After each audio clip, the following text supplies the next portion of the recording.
The Power of a Dinner Table, editorial by David Brooks. Kathy Fletcher and David Simpson had a son named Santi, who went to Washington, D.C. public schools. Santi had a friend who sometimes went to school hungry, so Santi invited him to occasionally eat and sleep at his house. That friend had a friend, and that friend had a friend, and now when you go to dinner at Kathy and David's house on Thursday night, there might be 15 to 20 teenagers crammed around the table, and later there will be groups of them crashing in the basement or in a few small bedrooms upstairs. The kids who show up at Kathy and David's have endured the ordeals of modern poverty. Homelessness, hunger, abuse, sexual assault.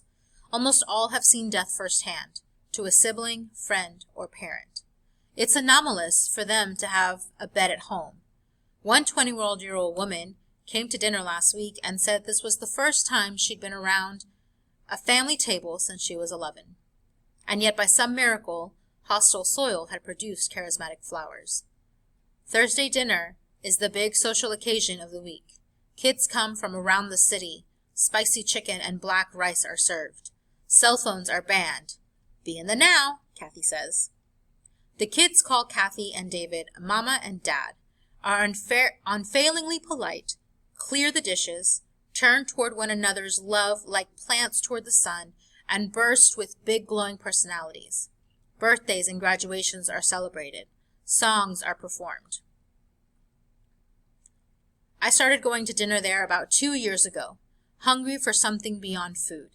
Each meal we go around the table and everybody has to say something nobody else knows about them. Each meal we demonstrate our commitment to care for one another. I took my daughter once, and on the way out she said, "That's the warmest place I can ever imagine." During this election season of viciousness, vulgarity, and depravity, Thursdays at Kathy and David's have been a weekly uplift, and their home a place to be reminded of what is beautiful about our country and what we can do to bring out its loveliness. The kids need what all adolescents need: bikes, laptops, and a listening heart.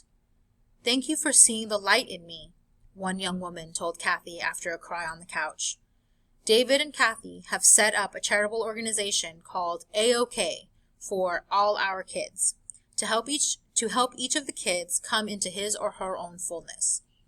4 started college this year, and 1 joined City Year, the National Service Organization.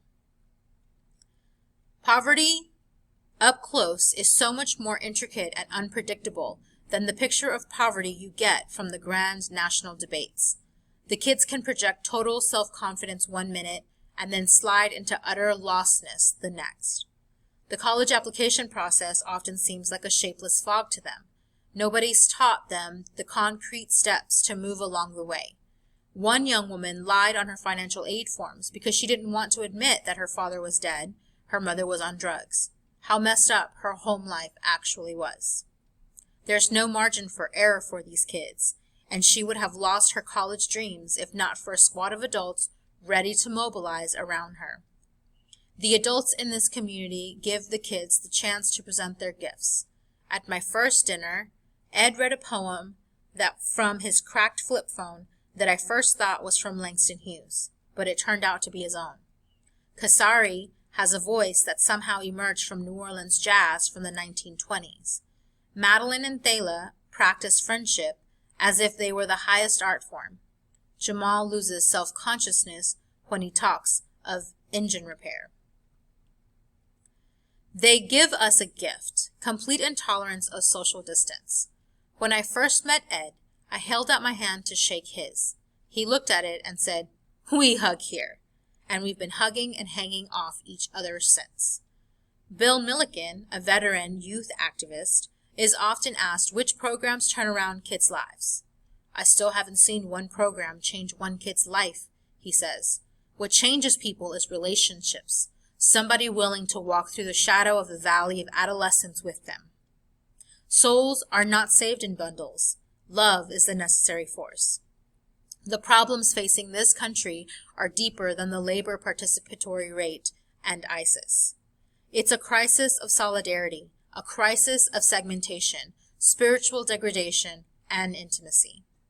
Throughout this ugly year, A-OK has been my visit to a better future, more powerful than any political tract about what we need next. Sometimes Kathy and David are asked how they ended up with so many kids flowing through their house. They look at how many kids are out there and respond, "How is it possible you don't?"